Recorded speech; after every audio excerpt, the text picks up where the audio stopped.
So guys, अगर आप लोगों ने द इनविंसिबल देखी है तो आप लोग जानते ही होंगे कि ओमनी मैन कौन है। द इनविंसिबल सीरीज में उसने ऐसी ऐसी चीजें कर रखी हैं जो कि लिटरली में बहुत ही ज्यादा बैडएस हैं। अब बहुत सारे लोग उसको सुपरमैन का क्लोन कहते हैं। अब बेशक उसकी बहुत सारी पावर्स जो हैं वो सुपरमैन से काफी ज्यादा मिलती जुलती हैं, बट जो चीज सुपरमैन और ओमनी मैन को डिफरेंट बनाती है वो है ओमनी मैन का बिहेवियर और उसकी पर्सनैलिटी। ओमनी मैन एक ट्रूली बहुत ही ज्यादा डेंजरस और बहुत ही ज्यादा बुरा कैरेक्टर है। वो किसी को मारने से पहले एक बार भी नहीं सोचता, बट आज की वीडियो में हम उसी की तरह एक कैरेक्टर की बात करने वाले हैं। वो भी किसी को मारने से पहले एक बार भी नहीं सोचता है। यस, मैं बात कर रहा हूँ क्रेटोस की। सो क्या ओमनी मैन क्रेटोस को डिफीट कर पाएगा? आज इसी वीडियो में हम लोग इसका आंसर जानने वाले हैं। सो या नाउ लेट्स स्टार्ट। तो सबसे पहले अगर मैं बात करूँ ओमनी मैन की, सबसे पहली चीज कि वो सुपरमैन नहीं है। जैसा कि लोग कहते हैं कि वो सुपरमैन की कॉपी है, बट नोलन जो कि अपना ओमनी मैन है उसकी पावर्स बेसिकली काफी ज्यादा डिफरेंट है सुपरमैन से। नोलन की पावर का कोई सोर्स नहीं है जैसे सुपरमैन की पावर का है। उसकी जितनी भी स्ट्रेंथ, स्पीड, इनवल्नरेबिलिटी और फ्लाइट है वो सारी नेचुरली ऑकरिंग एबिलिटीज हैं, यानी कि उसके पास ये एबिलिटीज नेचुरली हैं, सुपरमैन की तरह नहीं। उसके पास कोई हीट विजन या ब्रेथ पावर्स नहीं है या फिर कोई टेलीस्कोपिक विजन भी नहीं है, लेकिन बिना किसी सोलर एनर्जी से चार्ज हुए भी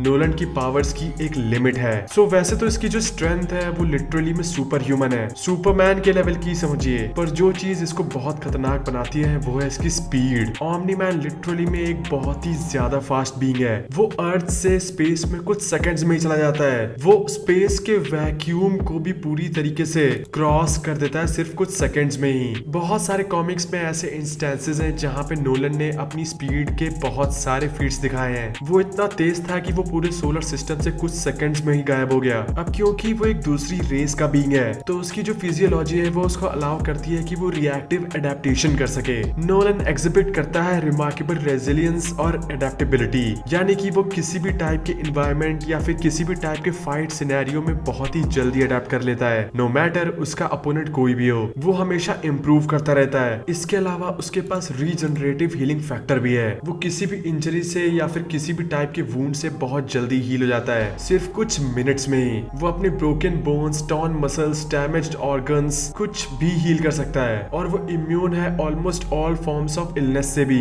उसके जो सेंसेस हैं वो भी काफी ज्यादा शार्प हैं, जिसके कारण उसका जो रिएक्शन टाइम है वो भी काफी ज्यादा बढ़ जाता है। एंड रिएक्शन टाइम ही क्या, उसके जो रिफ्लेक्सेस हैं वो भी काफी इंप्रूव हो जाते हैं इसी एबिलिटी के कारण। एंड ये मैं कह सकता हूँ कि उसके जो रिफ्लेक्सेस हैं वो लगभग सुपरमैन के लेवल के ही हैं। तो आप लोग खुद ही सोच सकते हैं कि उसके रिफ्लेक्सेस और उसकी जो स्पीड है वो किस लेवल की है। इसके अलावा उसके पास नियर इनफाइनाइट स्टेमिना भी है, यानी कि उसकी जो बॉडी है वो फटीग टॉक्सिन्स को जनरेट नहीं करती है, जिसके कारण वो घंटों तक किसी भी फाइट में लड़ सकता है। वो हैंड टू हैंड कॉम्बैट में एक एक्सपर्ट है, उसको सारे टाइप के कॉम्बैट स्किल्स आते हैं। हालांकि वो वेपन से फाइट तो नहीं करता है, बट हाँ हैंड टू हैंड कॉम्बैट में वो काफी स्किल्ड है। इसके अलावा जो उसकी एक बेसिक एबिलिटी है फ्लाइट की, वो तो आप लोग जानते ही होंगे, यानी कि वो काफी स्पीड में उड़ भी सकता है। एंड इसके अलावा इसकी कोई बेसिक वीकनेस नहीं है जैसे सुपरमैन की है। ये एक इनविंसिबल कैरेक्टर है एंड इसको मारने के लिए बहुत ज्यादा पावरफुल वेपन की जरूरत होगी। सो अब अगर मैं बात करूं क्रेटोस की, तो उसके पास super human strength, speed, agility, stamina, ये सब तो आपको पता ही होगा कि ये सब वो बहुत पहले से कैरी करता है। ऑफ कोर्स वो गॉड ऑफ वॉर है तो उसके पास ये सारी चीजें तो होंगी। तो सबसे पहली चीज उसके पास आती है ट्रांसेंडेंटल गॉड फिजियोलॉजी। अब क्योंकि वो ज़्यूस का बेटा है तो क्रेटोस बॉर्न ही हुआ था एक डेमी गॉड के तौर पे। उसके पास गॉडली सुपर ह्यूमन एबिलिटीज तो सारी थी, बट आगे चल के उसने पावर ऑफ होप को भी अचीव किया एंड बन गया एक ट्रू गॉड। एंड धीरे धीरे करके उसने इतनी पावर अचीव की कि वो ग्रीक वर्ल्ड का सबसे पावरफुल गॉड बन गया था। उसके पास लिटरली पूरी ग्रीक माइथोलॉजी के सारे वेपन्स थे। फिर चाहे बात कर लीजिए ब्लेड ऑफ ओलंपस की, ब्लेड ऑफ केओस की, ब्लेड ऑफ अथीना की, किसी भी वेपन की बात कर लीजिए, क्रेटोस के पास वो सारे वेपन्स थे एंड वो सारे इक्विपमेंट्स भी थे जो कि दूसरे गॉड्स यूज करते थे। सो हम ये कह सकते हैं कि गॉड ऑफ वॉर के फर्स्ट आर्क के एंड होने तक क्रेटोस बन गया था सबसे पावरफुल ग्रीक गॉड। उसके पास इमॉर्टैलिटी तो थी ही, यानी कि वो मर के भी जिंदा हो जाता था। वो एक बार नहीं बल्कि 2 बार हेल से वापस आ चुका है। उसकी स्ट्रेंथ तो इमेजरेबल है एंड उसको चोट पहुंचाना लगभग नामुमकिन। गॉड ऑफ वॉर रैग्नारॉक में भी उसको ज्यादा कुछ फर्क नहीं पड़ रहा था। उसके वुंड्स बहुत जल्दी हील हो जाते हैं। उसके रिफ्लेक्सेस और स्पीड भी बहुत अच्छी है। स्पीड तो ऑफ कोर्स उसकी बहुत अच्छी है क्योंकि उसने हर्मीज के बूट्स को एक्वायर कर लिया था जो कि गॉड ऑफ मैसेंजर है ग्रीक माइथोलॉजी में। इन सब चीजों को हटा दें तो उसके जो सेंसेस हैं वो बहुत ज्यादा शार्प हैं। उसको हर चीज पता चल जाती है कि उसके सराउंडिंग में क्या हो रही है। एंड यस, हम उसके एंगर एम्पावरमेंट को कैसे भूल सकते हैं। अब मेरा ये कहना गलत नहीं होगा कि क्रेटोस उन कुछ गेमिंग कैरेक्टर्स में से एक है जो कि हमेशा हमेशा गुस्से में रहते हैं या फिर उनको बहुत छोटी छोटी बातों पे गुस्सा आ जाता है। यस, क्रेटोस उस लिस्ट में टॉप पे होगा। एंड इतना ही नहीं, गुस्सा आने के साथ ही साथ क्रेटोस की जो पावर्स है और उसकी जो मैडनेस है वो तो इमेजरेबल हो जाती है। यानी कि एक बार क्रेटोस को गुस्सा आ गया तो उसकी जो पावर्स हैं एंड उसकी जो रेज ऑफ स्पार्टा एंड बाकी सारी पावर्स हैं वो उसको बहुत पावरफुल बना देती है। इन सब के अलावा उसके पास पावर एब्जॉर्प्शन की भी पावर्स हैं, यानी कि वो दूसरे गॉड्स को मार के उनकी पावर्स को एब्जॉर्ब कर सकता है। ऐसा हमने बहुत सारे गेम्स में देखा भी है। उसके पास इलेक्ट्रोकाइनेसिस, एरोकाइनेसिस,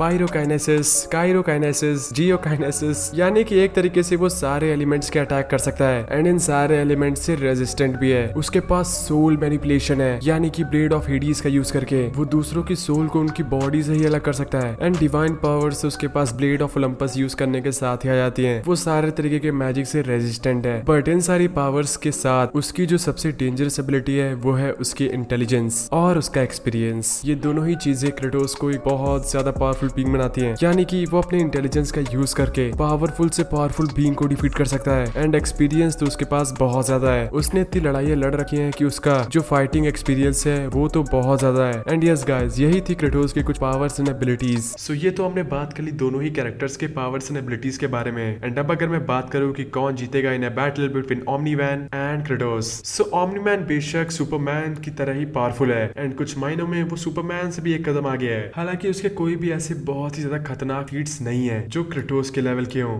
एंड क्रेटोस ने तो क्या क्या किया है ये तो मुझे आपको बताने की जरूरत होगी नहीं। क्रेटोस तो लिटरली में एक बहुत ही ज्यादा पावरफुल गॉड है। सो या at the end of the day I think Kratos defeat कर देगा ओमनी-मैन को। उसके पास वेपन्स ही इतने सारे और इतने डेडली हैं कि ओमनी-मैन उसके वेपन्स के आगे की टिक नहीं पाएगा। And yes, at the end of the day Kratos will win this fight. But आप लोग क्या सोचते हैं मुझे अपने ओपिनियंस कमेंट सेक्शन में बता सकते हैं। एंड अगली वीडियो आप लोगों को किस टॉपिक पे चाहिए ये भी बताइएगा। And I will see you in the next one.